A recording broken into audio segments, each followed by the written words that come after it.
Good morning, Giants. I was having a conversation with my brother last night, and we were talking about everything that's going on in the world today.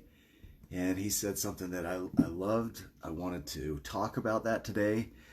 He said, it's like my body was designed for this. For all this stress and everything that's going on, it's like it was designed for it. This is where I thrive.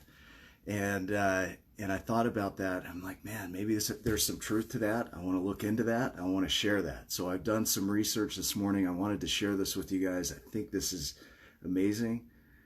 You were literally designed for this. Even though it feels stressful and it feels like you can't do it, your body is designed, one, to keep you alive primarily. Two is to handle situations like what's occurring in the world. Even cases of starvation or harm, your body is designed for it. And I want to go through how your body is designed for that. First, I want to talk about the system that's in place to help you handle intense stress or intense danger. And so let me just go through the mechanisms of the brain and how that works, and so that you can understand this is what is occurring in your body when you're scared, when you're afraid, and when you're stressed intensely. And so your body is designed to observe its environment. And in the case of danger, good morning, Stevie. In the case of danger, your body is going to go into some mechanisms that are designed to keep you alive. So it trades thriving for surviving. And so the way it does that is this. So you hear something, you see something, you smell something, arousal occurs in your body. And so what occurs is those things, so sight, smell, I'm going to talk about that because it bypasses things. So you see something, you hear something, you think something, your body goes into an arousal state, and so it goes and triggers the hypothalamus in your brain. So the hypothalamus in your brain is the connection or the trigger that decides whether we turn on the fight or flight response or whether we don't. And so it's tied to the amygdala and the hippocampus. The hippocampus in your brain is where you store memories. So this is where you remember, oh yeah, that occurred. I've got to keep that safe here. The amygdala is what puts you into fight or flight mode. And so the amygdala is what triggers, with the limbic system, it triggers the adrenaline. And there's some really cool things that occur inside of that. Smell is the only thing in your body that bypasses the hypothalamus. So it goes straight in. It goes to the olfactory bulb, which is directly connected to your amygdala and your hippocampus. And so it explains why when we smell something, we have an instant memory, an intense memory or intense emotion about something. So smell is designed to just really bypass everything. It's interesting. Looking at the sense of smell, we have over 1,000 smell receptors, whereas for light, for the eyes, we have four types of receptors. With smell, we have over 1,000 of them. And so you think about this, if you're in nature and you can't see an animal, you can't hear an animal, and you're in danger, you might smell that animal faster than you see it or hear it, and your body will go right into that mode. It'll say, there's the memory of a tiger, here's what we do, and it switches on the amygdala instantly, so you have intense emotions. So I want to explain how this works. So when your hypothalamus goes into action, your amygdala gets triggered. Your conscious mind shuts down, so you suppress your conscious mind, and you go into this fight or flight mode. And so your amygdala kicks in, it releases adrenaline through the body. And adrenaline is designed to increase your heart rate. It's designed to increase the consumption and usage of oxygen and glucose, which is the sugar of the body. So it just goes into energy mode. And so when you feel energy like adrenaline, your body's ready to fight. So if you think about caffeine triggers adrenaline in the body by shutting off adenosine in the body. So adenosine is what triggers the fight or flight response. And so when that's suppressed, then the chemicals, the adrenals, can kick in and start giving you that flood of energy, which we feel. So caffeine feels good, and it gives us energy, and we want to go and take action. And then it wears down, and the body goes back to what's called homeostasis. And so when the adrenaline kicks into the body, it's telling your body, look, it's time to go. It's go time. And so it's time to fight, it's time to run away. And so when it happens, your body pulls away resources from things that it doesn't need.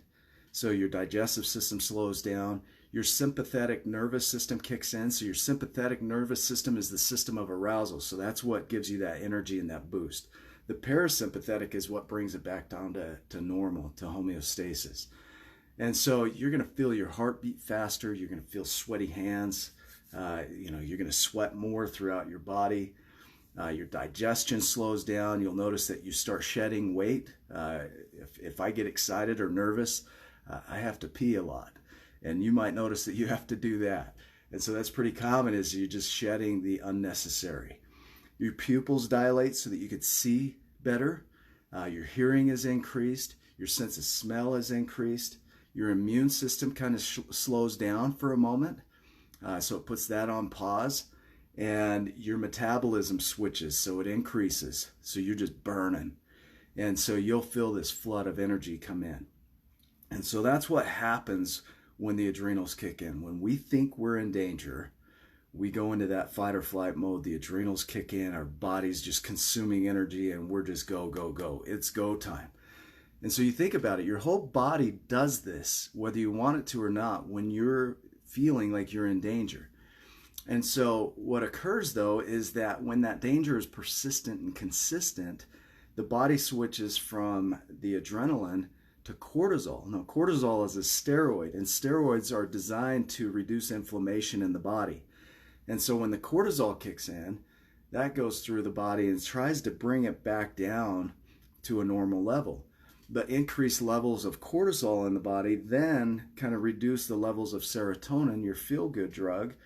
And so you have this cortisol going through, trying to reduce the stress, trying to reduce inflammation in the body. But in doing that, it reduces your happiness, if that makes sense. And so you go through this stage of feeling just intensely energetic, intensely ready to fight. If that's prolonged, the cortisol goes in, and that brings your feelings down. It's trying to bring you back to normal. But in doing that, you start to feel this depression because your serotonin shuts down. And so let's talk about the immune system and how that's designed also for this. If you get a virus, bacteria, an antigen is what it's called, a foreign substance in your body, your white blood cells go out. And they do three things. And I think this is kind of cool. Let me just pull it up. There's three types. So there's innate immunity, there's adaptive immunity, and passive immunity. So innate immunity is we're just immune to certain things. We're born with it. Adaptive means that when something occurs, we adapt to it, and then that becomes part of our innate immunity. So we're able to attack it, go after it, learn from it, and then if it occurs, it doesn't affect us again. So white blood cells, there's different types. There's one type that attacks the antigen, and then there's one type that remembers the antigen. So if it comes in again, it can attack it again, and our body isn't affected by it. So you think about chickenpox, for example. Once you get it, your body remembers it. It knows what to do with it, so you're not affected by it. And so that's what your white blood cells do. So they go in and they kill the poisons that come from that. They kill the virus, the bacteria, and they try and remember it. Now, sometimes there's what's called a passive immunity, and what the passive is we borrow it from somebody else. Like a child will borrow, antigen or blood cells or immunity from their parents. And so like in breast milk and whatnot, they'll just take it from their parents, and that's a passive immunity. So there's three types: your innate, your adaptive, and your passive. So we can actually borrow from something else. That's why I'm going blank here. Vaccines work, is because they allow us to borrow from something else to make our body immune to what's attacking us. But I just think it's incredible is that our bodies are designed for survival. And so no matter how hard it gets, what the body will do is it will try and create homeostasis or balance out of what's occurring in your life. When it's prolonged, that's when it becomes an issue. If you're watching the news and the media and you're constantly in that fight or flight mode, you see something on the news and you get scared, right? And then your adrenals are going. And you do that day after day after day, or all day long you're on the news and you're just watching it. You're just constantly triggered. What you're doing is you're going from that adrenal state to that cortisol state. And that cortisol is triggering a steroid through your body that's trying to reduce inflammation in your body. It's trying to bring you back to normal. But too much of that for too long of a period then causes you to lose serotonin, which makes you feel depressed. And that's where you feel stuck. So it's this whole adrenal cycle that occurs naturally in the body because your body's doing everything it can to support you. You were literally designed for this situation. Your body is designed to support you in this situation. What we do is we think, I don't want to feel this right now. I don't want to feel scared. I don't want to feel depressed. I don't want to feel stressed. The way out of this, and I want to give you some tools too. I want to explain it to you so you know what's occurring, but I want to give you tools so that you can work your way out of it as well. Your body doesn't know the difference other than what's input into it. And so your conscious mind is what kind of helps regulate that. Your hippocampus, your amygdala, your hypothalamus, like all these systems that you have in your brain are designed to help kind of regulate the environment that we live in. And so there's some certain physiological things that you can do to bring your body back to balance, to calm it down and let it know, hey, we're okay. You know, you go from survival to thrival, basically, or thriving. I'm going to make that word up. What occurs when we're scared is we trade our thriving, our growing, our creating, all the good stuff, all the stuff we love for survival, which is fear and scared and I got to take action or I got to hoard because I don't know when I'm going to get more. That's all survival mode. And so if you can calm your body down, then you can turn that surviving back into thriving. And I hope that makes sense. You know, when people are in PTSD, post-traumatic stress disorder, what they've found is that they're in a constant state of survival. And so no matter what's occurring in their life, they can't break out of that surviving to get back to thriving. And so the way out is, you know, there's different things you can do. I'll talk about that. Mindfulness and meditation, what that is. And I don't think you have to sit down and just full on meditate. Sometimes it's hard when your brain's not working. Then for you to sit and meditate is nearly impossible. For me, if I'm stressed to the max and I can't handle my work anymore at the moment, what I'll do is I'll get out and I'll go for a walk. What it does is moderate exercise brings cortisol levels down to a balanced amount. If you do intense exercise for a long period, what you're doing is you're creating more cortisol in the body, which is it's a steroid. And that steroid is trying to reduce inflammation. So if you're working out hard, what you're doing is you're showing your body, look, there's an intense need for cortisol right now. And so it releases more, and then you have this depressive state that stays. So you want moderate exercise when you're stressed, when you're anxious, because what the moderate exercise does is it shows you, hey, we're okay, but it also helps reduce that cortisol in your body. And so, moderate exercise, breathing. Navy SEALs will do what's called box breathing. You can trick your body into thinking you're okay, even if you don't feel okay mentally. If you can slow your breathing down, you can teach your body that we're okay. And so what box breathing is it's breathing in for 4 seconds, holding for 4 seconds, breathing out for 4 seconds, and holding for 4 seconds. And so this cycle slows your body down enough that it begins to slow down that metabolism. It changes the flow of energy throughout the body. It gives you your conscious mind back. It takes the shakes away because it's a big thing when you have adrenaline flowing through. You'll notice your body gets shaky. The other thing that you can do, and this is, I don't know, this is interesting, the Mona Lisa smile. So it's almost a half smile. You don't have to do a full smile, but smiling triggers serotonin in the brain. And it allows your body to feel, it just triggers it. It just knows that this movement of the face is a signal to trigger these chemicals in your body, which also brings you back to normal. And so if you think about it, I love it. I love that our bodies are designed to help us. and what we do is we're like, I hate this, I don't want this, and we resist it. But you should love it, because your body is doing what it was created to do. You think about that, you have 1,000, 1,000 or 1,000 smell receptors in your nose. If you go back to a cellular level, they sense things chemically. And so it would make sense that the sense of smell would be the strongest out of all the senses, because smells are chemicals in the air. And by sensing those, we can make a decision what to do with them. You smell a flower, you remember something. You smell perfume or an old book, and you have this memory instantly, right? Or this deep emotion that comes up instantly. That's why smells are so important. Tani, I know you do essential oils, and you smell those essential oils like lavender, and it calms you down. So use smells. I mean, this might be good for your business, is use smells to calm yourself down. Let me read what you wrote here. They have this breathing tool on the Calm app, along with the meditation, music, mood check-ins, and sleep stories. It also allows you to set reminders so you can create a habit. Good app.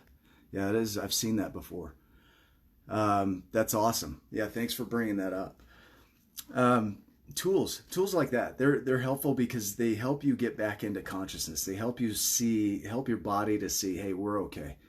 And that's what really all you need to do right now is, if you're scared right now, if you're nervous about what's going to occur in the world, it is a possibility, right? That everything unravels and you're in survival mode and you're fighting for your life. That is a possibility, right? It hasn't occurred yet. And so what we do is we get into this arousal state where we're expecting and anticipating that, and we trade off being able to create and love and thrive for this concept that something might happen in the future. That's anxiety. That's what I struggled with for years, is just that sense of the other shoe is going to drop at any moment and I need to be ready. Well, the reality is, what could you do more than you're already doing to be ready? I mean, if that shoe drops, what I know about you and what I know about me is that we'll figure it out. We have a sense and a body designed to help us figure it out, and we can do that. The goal is to have our conscious mind around so that we can do that.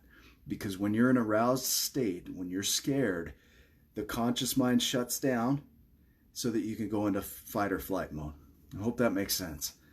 Man, this is a little longer video, but I wanted to check into the nature of the body. Going back to what my brother said, is I was designed for this.